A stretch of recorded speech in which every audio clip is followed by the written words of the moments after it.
नमस्कार बच्चों, आज हम करने जा रहे हैं चिकित्सा का चक्कर का पार्ट 3। तो आइए शुरू करते हैं। वैद्य जी ने कुछ और न पूछा। पहले नाड़ी हाथ में ली, 5 मिनट तक एक हाथों में नाड़ी देखी, फिर दूसरे हाथ की। तो अब वैद्य जी ने क्या किया, उन्हें और कुछ उनसे आते कुछ नहीं पूछा। किससे? लेखक से आकर कुछ नहीं पूछा।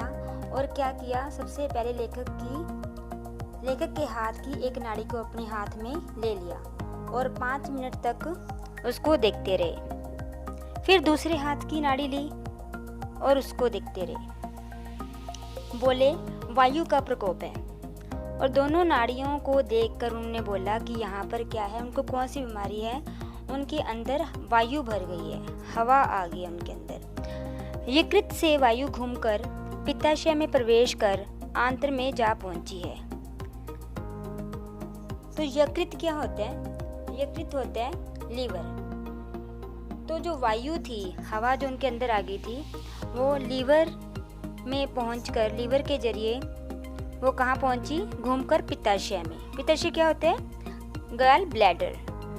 वहाँ पहुंच गई और उसके बाद आंत्र में जा पहुंची। इससे मंदाग्नि का प्रादुर्भाव होता है। मंदाग्नि होता है कि भूख का कम लगना। जैसे ही अंदर हवा भर गई, गैस भर गई, तो क्या हुआ, उनको भूख नहीं लगने लगी। भूख जो है उनकी कम हो गई। इसी कारण जब भोज्य पदार्थ प्रतिहत होता है तब शूल का कारण होता है। अब क्या हुआ, भोजन जो है जो लेखक करता है, क्योंकि उसे हवा उसके अंदर भर गई है, गैस भर गई है, तो जो भोजन अब वो खाएगा भी सही, तो उससे क्या होगा, उसे बीमारी होगी। कबीरदास जी मालूम नहीं क्या कह रहे थे और मेरी तबीयत दर्द और क्रोध के एक दूसरे ही संसार में छटपटा रही थी। अब यहाँ पर वो क्या कह रहे थे उसे कुछ समझ में नहीं आ रहा था। किसे? लेखक को। क्यों? क्योंकि उसे बहुत ज्यादा दर्द हो रहा था। आखिर मुझसे रहा न गया। मैंने एक सज्जन से कहा, जरा अलमारी में से आपटे का कोष तो लेते आइए। यह सुनकर लोग चक्कर आए। अब जो लेखक था उसे नहीं समझ में आ रहा था कि डॉक्टर उसे क्या कह रहा है, किस बीमारी के बारे में बात कर रहा है। उसे तो बहुत ज्यादा दर्द हो रहा था। तो उसका जो सिर था वो चकराने लगा और उसने अपने साथ खड़े हुए एक व्यक्ति को कहा कि अलमारी में से आपटे का कोष लेके आइए। अब जब उसने ये बात कही तो लोग चक्कर आ गए कि ये क्या हो गया। कुछ लोगों को संदेह हुआ। संदेह क्या होता है? डाउट हो गया, ये क्या हो रहा है कि अब मैं होश में नहीं हूँ। उन्हें लगा कि ये होश में नहीं है। मैंने कहा, दवा तो पीछे होगी, पहले मैं समझ तो लूं कि मुझे रोग क्या है। अब उसे ये नहीं पता चल रहा था कि क्या हो रहा है।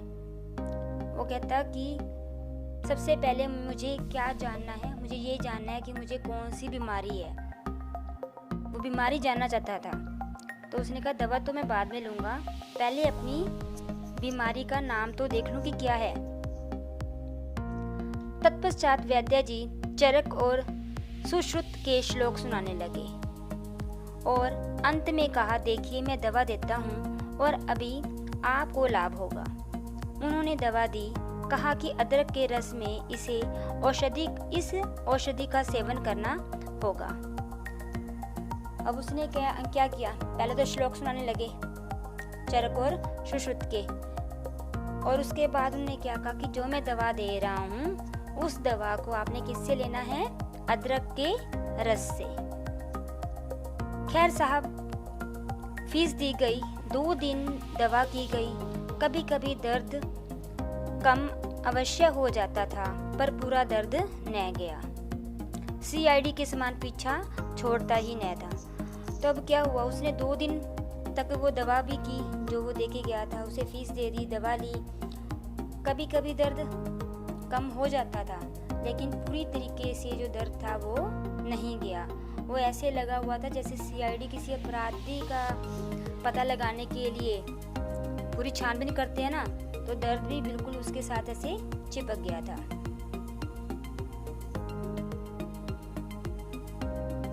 चारपाई पर पड़ा रहने लगा। दिन को मित्रों की मंडली आती थी, वह आराम देती थी, कम दिमाग अधिक चाटती थी। वो आराम कम देती थी और दिमाग अधिक चाटती थी। कौन? क्योंकि देखो अब घर पे पड़ा है लेखक, तो उसके पास रोज जो उसके मित्र थे, दोस्त थे, वो आने जाने लगे उसका हालचाल पूछने के लिए। अब वो चाहता भी यही था कि मेरा पता करने सभी आए। तो उसके जो दोस्त थे वो उसका हालचाल पूछने के लिए उसके घर आते, और जब वो हालचाल पूछने आते उसे आराम नहीं मिलता था। और करते क्या थे वो? उसका दिमाग चाटते थे, क्योंकि बातें तो करनी थी उन्होंने, तो बातें करते थे, उसका दिमाग जो था वो चाटा जाता था। एक सज्जन मुझे देखने के लिए तशरीफ लाए थे। तो एक दिन एक सज्जन भी आए उसे देखने के लिए। कौन थे वो? बोले, साहब आप लोगों को देश का हर समय ध्यान रखना चाहिए। आप किसी भारतीय हकीम अथवा वैद्य जी को दिखलाइए। अब उसने भी सुजेशन दिया, उसे बताया। क्या कहा? कि कहते कि आप किसी भारतीय हकीम या वैद्य जी को दिखाओ, अपने देश का भी ध्यान रखो। मैंने मन में सोचा कि वैद्य जी महाराज को तो मैंने दिखा ही लिया। कहते मैंने वैद्य को तो दिखा लिया। वैद्य होते कौन है? पता है वैद्य कौन होते हैं? वैद्य होते हैं जो आयुर्वेदिक इलाज करते हैं, उसे कहते हैं वैद्य। और हकीम कौन होते हैं? जो यूनानी इलाज करते हैं। तो उसने कहा कि वैद्य जी को तो मैंने दिखा ही लिया, अब हकीम भी सही, अब हकीम जी को बुलाओ। हकीम कौन होते हैं? यूनानी इलाज करने वाले। हकीम साहब आए। सर्दी बहुत तेज नहीं थी, बनारस में कभी बहुत तेज सर्दी नहीं पड़ती। तो कहते जब वो हकीम साहब आए थे तब इतनी सर्दी नहीं थी, और बनारस में तो कभी तेज सर्दी पड़ती ही नहीं। फिर भी ऊनी कपड़ा पहनने का समय आ गया था। ऊनी कपड़े कब पहनते हैं? सर्दी में। तो कहते इतनी सर्दी नहीं थी, लेकिन ऊनी कपड़े पहनने का समय आ गया था। परंतु हकीम साहब चिकन का बंददार अंगा पहने आए थे। कहते इतनी सर्दी नहीं थी, फिर भी उन्होंने कौन से कपड़े पहने हुए थे? चिकन के। अब चिकन के जो कपड़े होते हैं वो ठंडे मीठे मौसम में डाले जाते हैं, ना ज़्यादा सर्दी हो ना ज़्यादा गर्मी हो। सिर पर बनारसी लोटे की तरह टोपी रखी हुई थी। पाँव में पजामा ऐसे मालूम होता था कि चूड़ीदार पजामा बनने वाला था। परंतु दर्जी ईमानदार था, उसने कपड़ा चुराया नहीं, सब का सब लगा दिया। अब क्या कह रहे हैं कि अब उसने पहले उनकी ड्रेस के बारे में बताया, उनके कपड़ों के बारे में बताया। किस तरह के कपड़े पहने थे उन्होंने? चिकन वाला बंददार अंगा पहना हुआ था। अंगा क्या होता है? ऊपर का जो कपड़ा होता है, जैसे कुर्ते टाइप। और सिर पर क्या थी? बनारसी लोटे की तरह टोपी रखी हुई थी। और पजामा ऐसे लग रहा था जैसे चूड़ीदार पजामा हो, कि जो दर्जी था उसने कपड़ा बचाया नहीं और सारे का सारा कपड़ा जो था वो पजामे में लगा दिया, और पजामा लंबा हो गया तो क्या बन गया? उसमें चूड़ियाँ बन गई, सबका सब उसने लगा दिया था। अथवा यह भी हो सकता है कि ढीली मोहरी के लिए कपड़ा दिया गया हो, दर्जी ने कुछ चुस्ती दिखाई हो। जूता कामदार दिल्ली वाला था। अब कहते कि उसने जो जूता पहना था वो कौन सा पहना हुआ था? दिल्ली वाला। हकीम साहब पतले दुबले इतने थे कि मालूम पड़ता था अपनी तंदुरुस्ती अपने मरीजों में बांट दी है। और कहते जो हकीम थे वो ऐसे दुबले पतले थे। दुबले पतले होता है कि बहुत ही कमजोर दिखने वाले, पतले से। और मानो ऐसे लग रहा था कि जैसे उन्होंने सारी जो अपनी तंदुरुस्ती है वो किसको दे दी? मरीजों को बांट दी। आते ही मैंने सलाम किया। अब जैसे वो आए तो लेखक ने उन्हें सलाम किया, जिसका उत्तर उन्होंने मुस्कुराते हुए बड़े अंदाज से दिया। और जब लेखक ने उन्हें सलाम किया तो उसने भी बड़े ही अच्छे ढंग से, बड़े अच्छे अंदाज से उनको उसका जवाब दिया। मिजाज कैसा है? मैंने कहा मर रहा हूँ, बस आपका ही इंतजार है। अब लेखक कह रहे हैं क्योंकि दर्द बहुत हो रहा था, कहते मैं तो मर रहा हूँ दर्द से, बस आपका इंतजार है, आप क्या पता मुझे ठीक कर दो। अब यह जिंदगी आपके ही हाथों में है। हकीम साहब ने कहा, या रब, आप तो ऐसी बात करते हैं गोया जिंदगी से बेजार हो गए हैं। भला ऐसी गुफ्तगू भी कोई करता है? मरे आपके दुश्मन, नब्ज़ तो दिखाइए। अब उसने क्या कहा कि मरे आपके दुश्मन, आप क्यों मरो? ठीक है, अभी कौन सा आपकी उम्र बीतती जा रही है, अभी आपको ठीक कर देंगे। तो उसे भरोसा हो गया। खुदाबंद करीम ने चाहा तो आनन फानन दर्द रफू चक्कर होगा। तो उन्होंने कहा कि अगर परमात्मा चाहे, खुदा बंद करीम अर्थात परमात्मा, अगर परमात्मा ने चाहा तो आपका दर्द अभी रफू चक्कर हो जाएगा। रफू चक्कर होना भाग जाना, अभी जो आपका दर्द है वो भाग जाएगा। मैंने कहा अब आपकी ही दुआ है। 10 मिनट तक हकीम साहब ने नब्ज़ देखी, फिर बोले मैं नुस्खा लिखे देता हूँ। अब इन्होंने भी क्या किया, नब्ज़ देखी उनकी, किसकी, लेखक की, और कहता है कि अभी एक नुस्खा लिख कर देता हूँ, वो कर लो। इस वक्त आप पीजिए इसे, इस वक्त आप पीजिए, इंशाअल्लाह ज़रूर शिफा होगी। शिफा क्या होती है कि अभी जो दर्द है उनका दूर चला जाएगा, राहत मिलेगी उन्हें। किससे पीने से? जो दवाई उन्होंने दी है उसे पीने से उनको दर्द में राहत मिलेगी। हकीम साहब चलने को तैयार हुए। उठते उठते बोले जरा एक बात का ख्याल रखिएगा कि आजकल दवाइयाँ लोग बहुत पुरानी रखते हैं, मेरे यहाँ ताज़ी दवाइयाँ रहती हैं। दर्द फिर कम हो चला परंतु दुर्बलता बढ़ चली थी। कभी कभी दर्द का दौरा भी अधिक वेग से हो जाता था।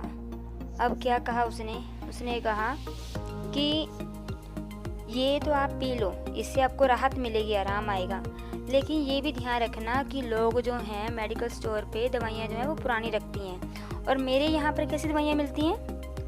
अच्छी दवाइयाँ मिलती हैं, ताज़ी दवाइयाँ मिलती हैं। तो अगर दर्द कम ना हो तो मेरे पास आ जाना, वहाँ से दवाई ले लेना। और यहाँ पर क्या हो रहा था, लेखक का जो दर्द था कभी कभी फिर बढ़ जाता था, जो दर्द था उसका बढ़ जाता था। घर वालों की ओर मुझे भी दर्द के संबंध में विशेष चिंता होने लगी। अब जैसे घर वाले तो परेशान हो ही गए, साथ में कहता मैं भी बड़ा परेशान होने लगा कि ये क्या हो रहा है, दर्द जा क्यों नहीं रहा। कोई कहता था कि लखनऊ जाओ, कोई एक्सरे का नाम लेता था, किसी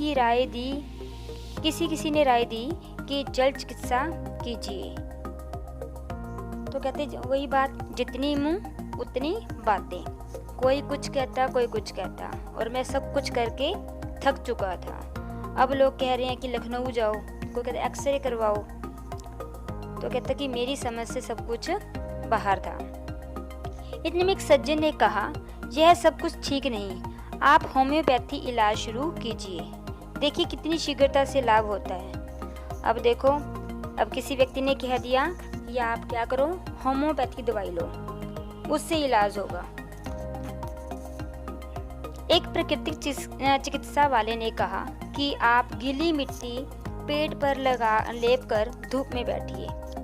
अब एक कह रहा है कि होम्योपैथी दवाई करो, और एक दूसरे व्यक्ति ने क्या कहा है कि आप ऐसे करो, गिल्ली मिट्टी ले लो और पेट पर उसका लेप लगा लो गीली मिट्टी का, और फिर क्या करना है, धूप में बैठ जाना है। 1 हफ्ते में दर्द हवा हो जाएगा। और कहते कि ऐसा करने से, क्या करने से, गिल्ली मिट्टी का लेप लगाकर धूप में बैठने से क्या होगा, 1 हफ्ते में ही दर्द हवा हो जाएगा। हवा हो जाना, खत्म हो जाना। इसी बीच में मेरी नानी की मौसी मुझे देखने आई। अब कौन मिलने आया उन्हें?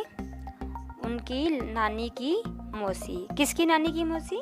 लेखक की नानी की मौसी आई। क्या करने आई थी? लेखक का पता करने। उन्होंने बड़े प्रेम से देखा, देखकर बोली, मैं तो पहले ही सोच रही थी कि यह कुछ ऊपरी खेल है। मैंने पूछा, यह ऊपरी खेल क्या है नानी जी? वे बोली, बेटा सब कुछ किताब में थोड़े ही लिखा रहता है, बात यह है कि किसी चुड़ैल का प्रसार है। अब नानी ने क्या कहा? पुराने ज़माने की होती है ना, तो नानी की मौसी भी तो नानी वो हुई। तो नानी की मौसी क्या कहती है, कहती कि ये किसी ओपरी का खेल है, अर्थात किसी भूत पिशाच का साया है। तो क्या करना है, क्या करना चाहिए? देखो वो कहती है कि सब कुछ किताब में नहीं लिखा होता, ठीक है। तो क्या बोलती हैं आगे, कहने लगी देखो ना इसकी बरौनी कैसे खड़ी है, कोई चुड़ैल लगी है, किसी को दिखा देना चाहिए। मैंने कहा डॉक्टर तो मेरी जान के पीछे लग गए हैं, क्या चुड़ैल उनसे भी बढ़कर है? अब बेचारा जो लेखक था उसने तो डॉक्टरों को भी चुड़ैल ही कह दिया। कहता इतने डॉक्टर दिखाए हैं मैंने, इतने डॉक्टरों को बुलाया है, वो क्या चुड़ैल से कम है? जो अभी भी चुड़ैल का साया मेरे पर है। जब सब लोग चले गए तब मेरी पत्नी ने कहा तुम लोगों की बात क्यों नहीं मान लिया करते, कुछ हो या न हो इसमें हर्ज ही क्या है। मेरे दर्द में किसी विशेष प्रकार की कमी न हुई, कुछ लाभ अवश्य हुआ पर पूरा फायदा न हुआ। मैंने अब पक्का इरादा कर लिया कि लखनऊ जाऊं। अब देखो सब कुछ करके हार चुका था, अब उसने इरादा कर लिया कि मैं कहाँ जाऊंगा, मैं तो लखनऊ जाऊंगा। जो बात काशी में नहीं हो सकती लखनऊ में हो सकती है। अर्थात जो लेखक है वो कहाँ पे रह रहा है अब, काशी में। तो उसने कहा कि जो बात काशी में नहीं हो सकती लखनऊ में वो होगी। वहाँ सभी साधन हैं, सभी तैयारी हो चुकी थी। इतने में एक और डॉक्टर को एक मेहरबान ले आई। अब उसने तैयारी कर ली, कहाँ जाने की, लखनऊ जाने की। क्यों जा रहा था लेखक लखनऊ? क्योंकि वो चाहता था कि मैं जल्दी से ठीक हो जाऊं। जैसे ही सभी तैयारी हो गई, इतने में एक व्यक्ति, एक सज्जन आए। किसे लेकर? एक डॉक्टर को ले आए, ठीक है। एक मेहरबान डॉक्टर को लेके आए। उन्होंने देखा, कहा जरा मुंह तो देखूं। मैंने कहा मुंह जीभ तो चाहे देखिए। देखकर बड़े जोर से हंसे। अब उसने कहा कि अपना मुंह और जीभ दिखाओ। वो कहता ये तो देख लो। ये कहकर वो हंसने लगा। मैं घबराया। ऐसी हंसी केवल हंसते समय हमारे दिमाग में कवि सम्मेलन में बेढंगी कविता पढ़ने के समय सुनाई देती है। कहते ऐसी हंसी निकली जैसे ना कोई कवि सम्मेलन चल रहा हो और उसमें कोई बेढंगी कविता किसी ने पढ़कर सुना दी हो। तो जैसे कोई जोक सुना दे या कोई गलत बात कुछ इस तरह से सुना दे तो आपको क्या आती है, हंसी आती ना कि ऐसी बात नहीं करनी चाहिए थी, ये तो गलत है, ऐसा नहीं होना चाहिए था।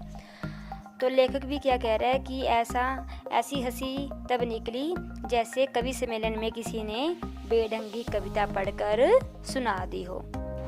मैं चकित भी हुआ। वो कहता मैं हैरान भी हो गया।